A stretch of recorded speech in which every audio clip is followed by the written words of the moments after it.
한 주간 잘 지내셨습니까? 예. 제가 우리 집사람을 사랑하기는 사랑하나 봅니다. 이가 아파서 긴급하게 또 한국 귀국하게 됐는데 한국을 보내는 그 시점에서 내 이가 부러졌습니다. 참 사랑하는 거죠. 아닌가요? 예, 여러분 한 주간 아무 어려움 없이 큰 문제 없이 잘 지내셨으리라고 믿고 또 만나서 반갑습니다. 오늘 은혜의 말씀 전파, 은혜의 말씀 전파를 누가 했느냐? 사도들이 은혜의 말씀을 전파를 했습니다. 바울과 바나바가 이고니온에서 비시디아 안디옥에서 남동쪽으로 90마일 떨어진 곳에 비아 세바스테라고 하는 유명한 로마의 상업 도로가 있는데 그 위에 이고니온이라는 도시가 있었습니다. 오늘 본문에서 그 도시에서의 사도들의 사역에 대해 누가가 기록한 것을 봅니다. 비시디아 안디옥에서 했던 것대로 바울과 바나바는 먼저 회당에 들어갔습니다. 그들은 그곳에서 복음을 전파했고 결과는 유대인과 허다한 헬라인, 허다한 사람들이 다 믿었다. 은혜의 말씀을 전파할 때 힘있게 전파를 했다. 어떻게 힘있게? 자기들의 목청을 돋우어서가 아니라 성령의 힘을 입어서 성령의 도움을 받아서 힘있게 은혜의 말씀을 전파했더니 많은 유대인, 헬라인들이 예수를 믿고 돌아왔다.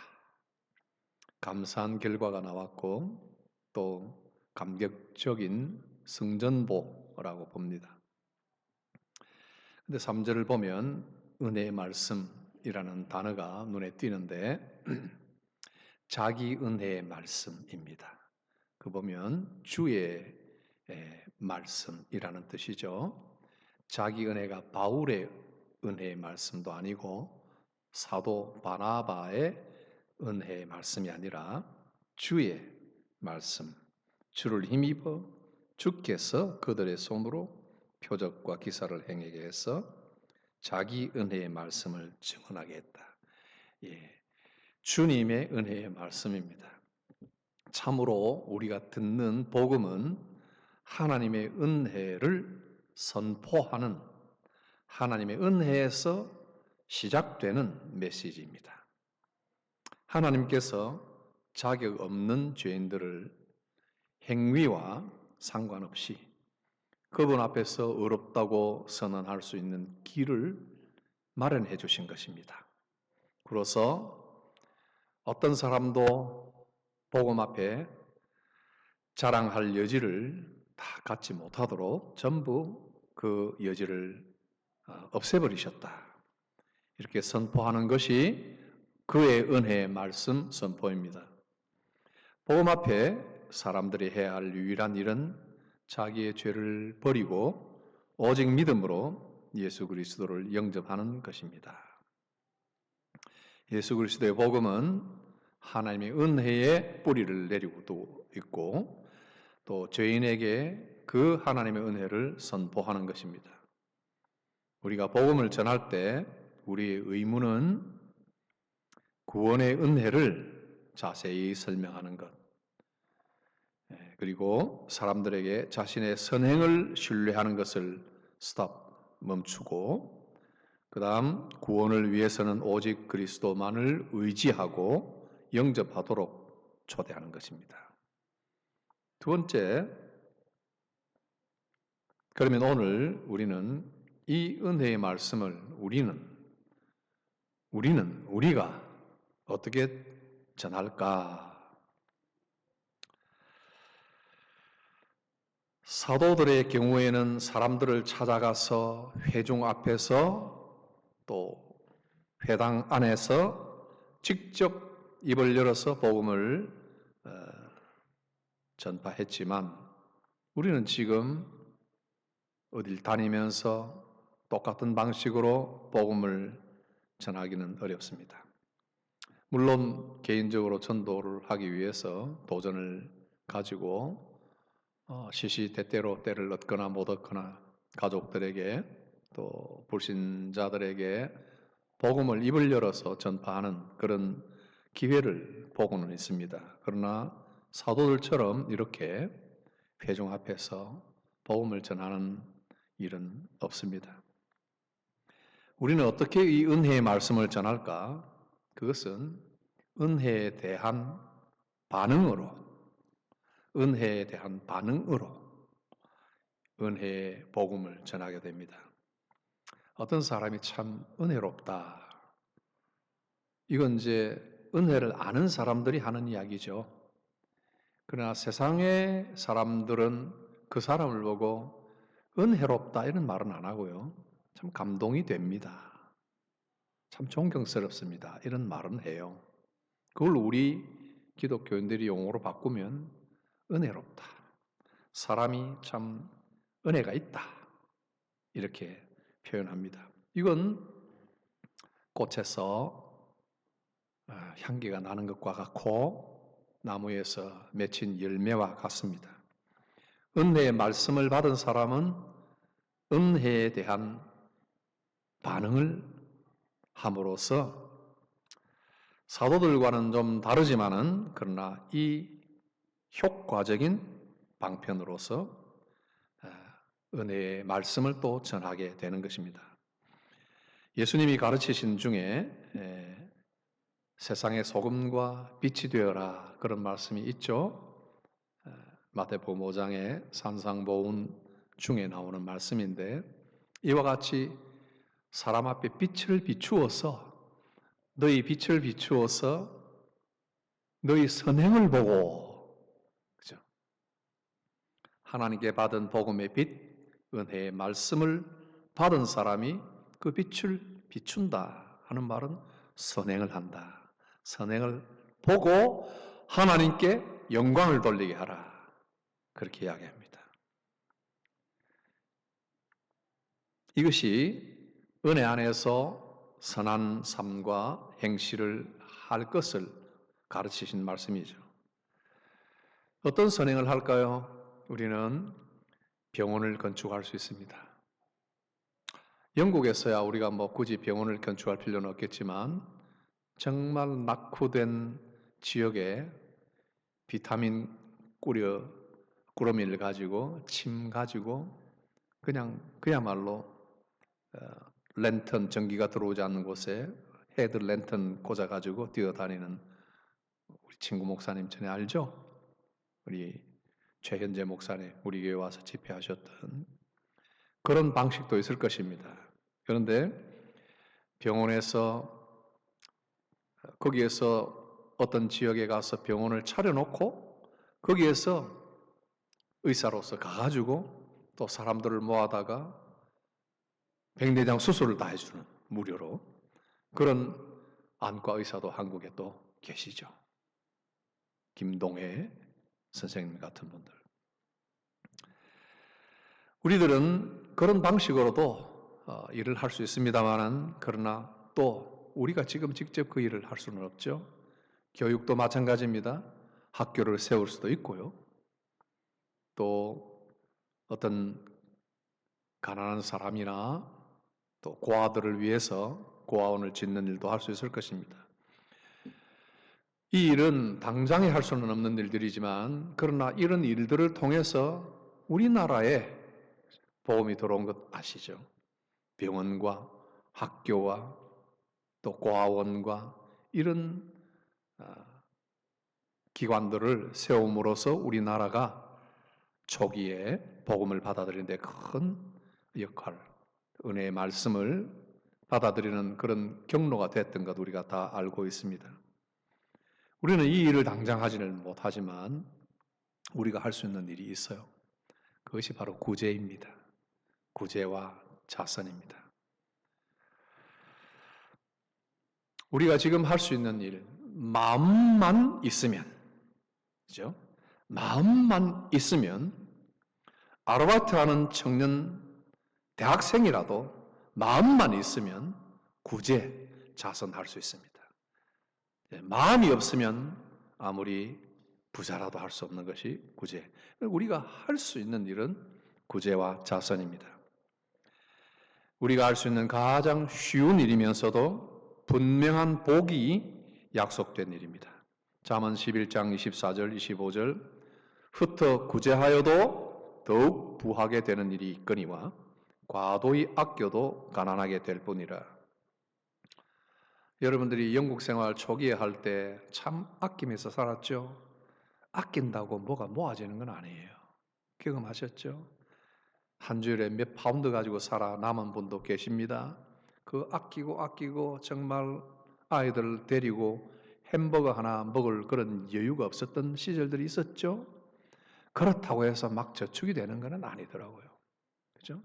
그러나 아이들 햄버거 하나 사 먹는다고 당장 다음날 집이 무너지는 것도 아니고 어떤 긴급하게 도움을 달라고 하는 필요로 하는 사람을 도와줬다고 해서 내가 당장 먹을 것이 없는 그런 궁지에 몰리는 일도 없는 것이라.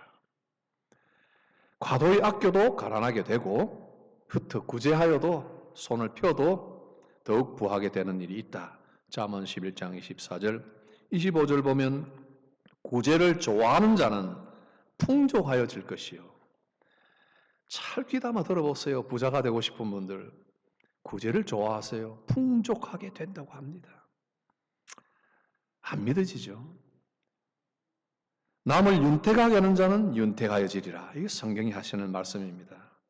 누군가가 와서 투자하면 많은 이득을 볼 수 있다 하면 귀가 쫑긋한데 왜 이 성경 말씀은 귀담아 듣지를 않는지 여러분이 풍족하여지려거든 구제를 좋아하는 사람이 되십시오. 윤택하여지기를 원하면 윤택하게 남을 먼저 생각하는 사람이 되십시오.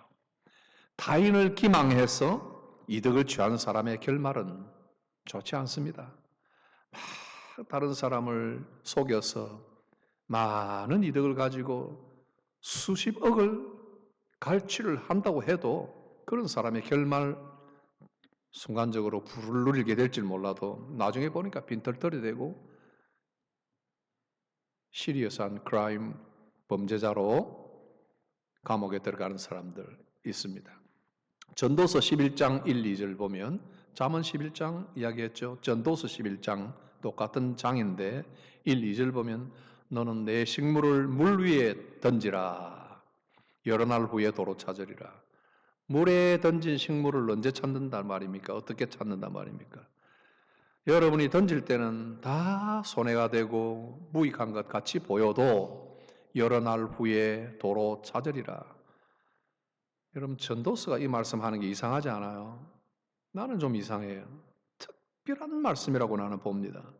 전도서는 아무리 선한 일 많이 하고 책 많이 읽고 뭐 열심히 뭐 사랑하고 뭐 모으고 건축해도 뭐라고 그래요? 헛되다 그러잖아요. 헛되고 헛되다. 뭐 이 땅에서 하는 모든 것 다 피곤할 뿐이다 그러잖아요. 그런데 유독 구제에 대해서는 그렇게 말하지 않습니다. 전체 문맥을 보면 내가 암만 구제해도 다 그것도 헛되다로 나와야 되는 거예요. 그러나 식물을 물 위에 던지면 여러 날이 되면 몇 날 후에 도로 찾을 것이다. 이게 투자 아니에요, 이게 투자. 누군가를 구제한다고 할 때 그냥 내 돈 버리고 그냥 자선하는 정도로 생각하지 마세요. 하나님은 보상을 주신다는 약속합니다. 7에게나 8에게 나누어 줄지어다. 그리고는 무슨 재앙이 땅에 임할는지 내가 알지 못함이니라. 하나 둘 헤아리면서 거기에 매여서 숫자에 매여서 그냥 전전긍긍하며 살아가는 사람 되지 말고 숫자에서 자유하고 몇만이 있든지 몇천이 있든지 몇백이 있든지 그거 다 숫자에 불과한 은행 숫자 아니에요. 저는 맘만 생각해도 그래요. 여러분이 지금 그 숫자가 10만이 있고 100만이 있어도 그 숫자가 그냥 안에 들어있는 거지 손에 쥘 건 아무것도 없는 거예요. 그렇죠? 그러니 친절한 은행이 이 은혜의 말씀 전파의 도구가 되고 무슨 재앙이 땅에 임하는지 내가 알지 못합니다. 이 말씀 참 상당히 좀 도전이 되는 말씀인데, 우리가 나눠주는 구제에 있어서 네가 앞으로 사는 땅에 어떤 재앙을 만날지도 모른다 하는 것이 앞길은 모르는 겁니다. 사실은 식물을 물 위에 던진다는 이 구제의 어떤 현상들은 굉장히 베이직한 하나의 행위입니다. 그죠? 물 위에 식물을 던진다는 것은 스페시픽하게 구체적인 하나의 행위예요.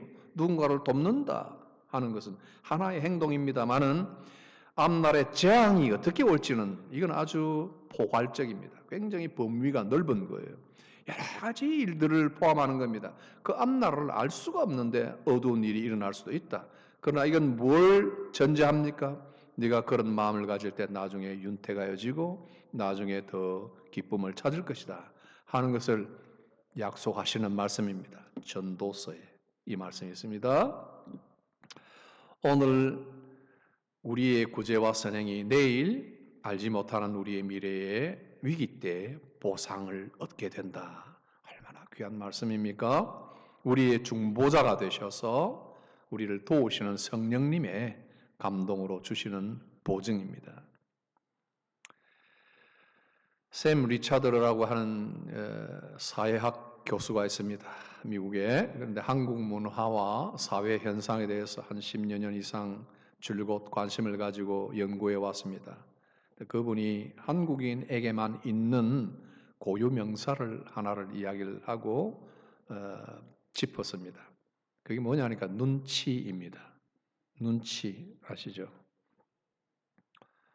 눈치 이러면은 눈치나 살살 살핀다 해서 좀 부정적으로 볼 수 있는데 이분은 그렇게 보지 않습니다. 한국인이 가진 눈치는 영어로는 번역할 게 없어요. 할 수가 없어요. 그래서 눈치라는 이 고유명사를 사용하는데, 눈치는 자기 보호, 자기 어떤 방어, 위축, 그런 겁쟁이, 비굴함, 그런 것으로 이렇게 잔머리를 굴리는 이런 태도가 아니라 훨씬 긍정적인 면이 있습니다. 눈치 있는 사람. 타인의 형편과 입장에 대해서 타인의 감정을 읽고 공감을 하고 same, pathy, pathos, feel, same, 같은 feel을 느낄 수 있는 이게 눈치입니다.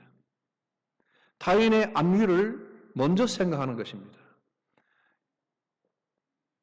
내가 이 말을 하면, 내가 이렇게 행동하면, 내가 이런 식으로 문자를 대하면 다른 사람이 어떻게 생각할까? 받는 사람이 어떻게 생각할까? 이런 것을 생각하는 겁니다. 그래서 타인을 존중하고 타인의 마음을 어루만져 줄 수 있는 그런 역량이라 하는 쪽으로 이분은 보더라고요. 제가 그분의 해석을 보고 참 공감이 갔습니다. 예수님께서도 이렇게 말씀하시죠. 누구든지 대접을 받고자 하거든. 대접받고자 하는 대로 먼저 남을 대접하라. 대접을 받고자 하는 마음이 있단 말이죠, 우리에게. 다 이기적인 속성을 가졌으니까 내가 사랑을 받고 관심을 받고 위로를 받고 싶은 것이 내 먼저 대접을 받고 싶잖아요. 그런데 그런 마음이 있으면 눈치 있게 내가 아파서 위로를 받고 싶으면 다른 사람이 아픈 것을 생각을 하고 이야기를 먼저 하라. 이게 예수님이 눈치에 대해서 이야기하신 거예요.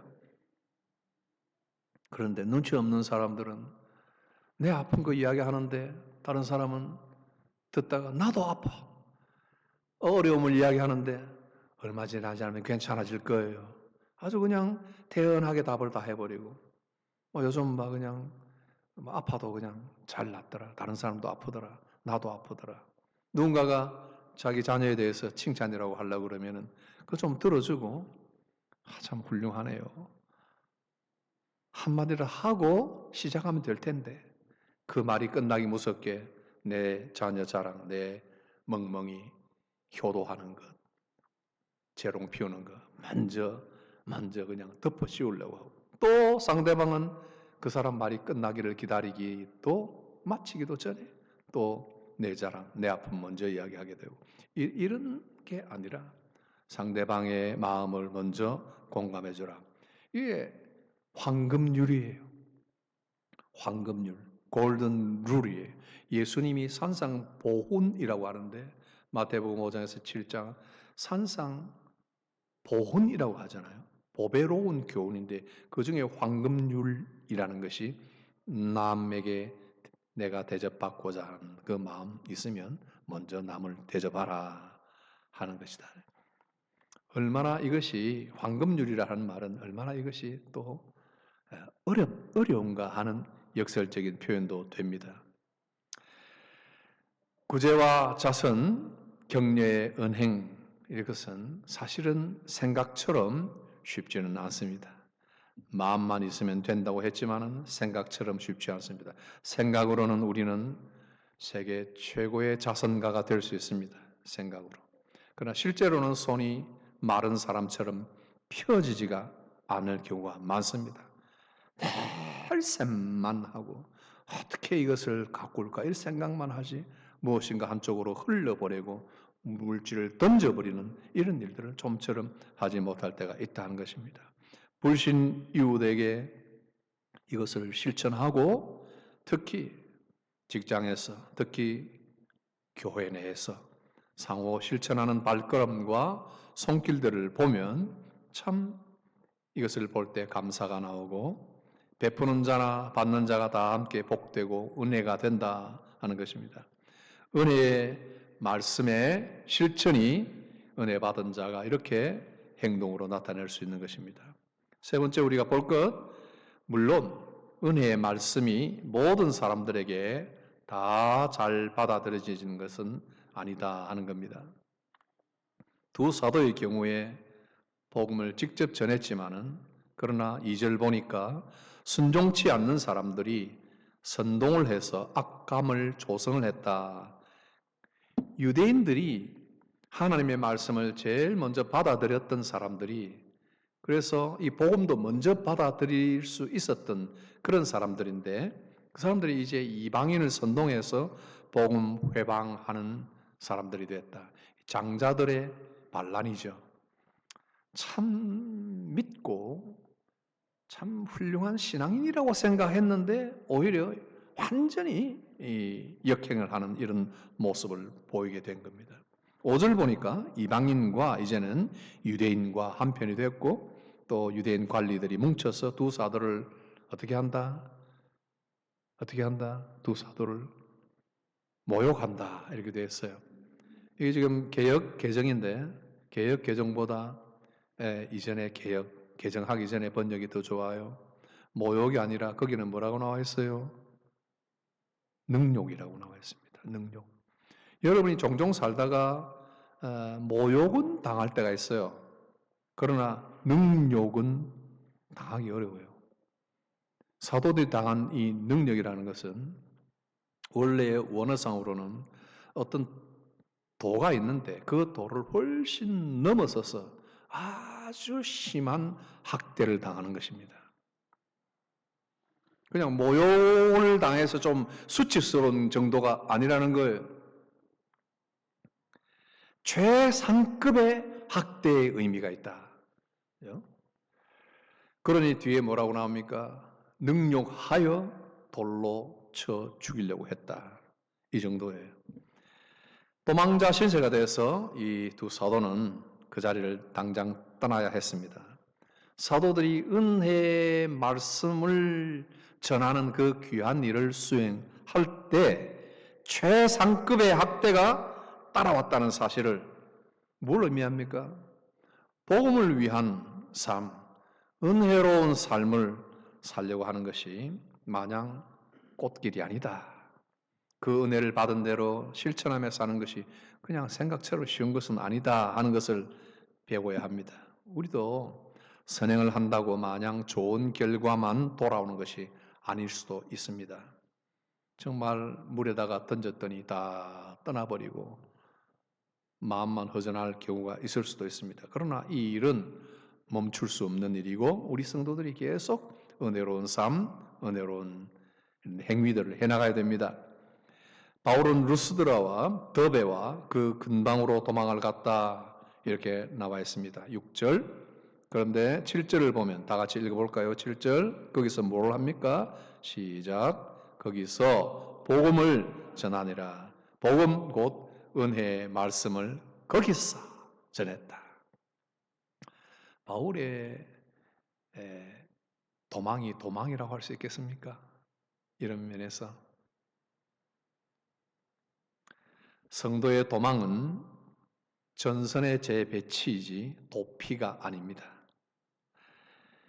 장애물과 시련 앞에서 아주 심각한 학대 앞에서 감정에 휩쓸려서 등을 돌리는 그런 자포자기나 도피가 아니라 최상급의 박대에 떠밀릴지라도 은혜의 말씀 전파의 삶의 궤도에서는 절대 이탈하지 않습니다. 오늘 우리 모두가 이 말씀 가지고 친히 우리를 위해서 우리의 자리로 내려오신 우리 주 예수님을 바라보고 이웃에게로도 우리가 들어가고 친절한 은행으로 고부라진 손을 펴서 은혜의 말씀을 항상 전파하는 그런 중심을 다 가지고 회복하시기를 축복합니다. 기도합시다. 하나님 아버지, 우리에게 사도들을 통하여 예수 그리스도의 복음과 그 은혜의 말씀을 받은 자들이 어떤 삶을 지속해야 될지를 가르쳐 주심을 감사합니다. 우리 모든 성도들 한 사람 한 사람이 이 말씀의 은혜를 입고 또 한 주간 사는 동안에 분주히 이 말씀 실천하고 은혜를 입고 윤택한 자리에 들어갈 수 있도록 복을 더하여 주시옵소서. 예수님 이름으로 기도하옵나이다. 아멘.